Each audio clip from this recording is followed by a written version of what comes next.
حدثنا عمرو بن خالد قال حدثنا زهير قال حدثنا أبو إسحاق عن البراء أن النبي صلى الله عليه وسلم كان أول ما قدم المدينة نزل على أجداده أو قال أخواله من الأنصار، وأنه صلى قبل بيت المقدس 16 شهرا أو 17 شهرا، وكان يعجبه أن تكون قبلته قبل البيت، وأنه صلى أول صلاة صلاها صلاة العصر، وصلى معه قوم،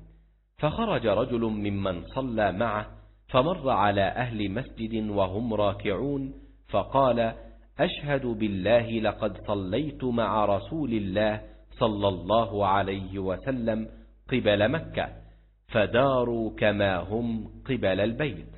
وكانت اليهود قد أعجبهم إذ كان يصلي قبل بيت المقدس وأهل الكتاب،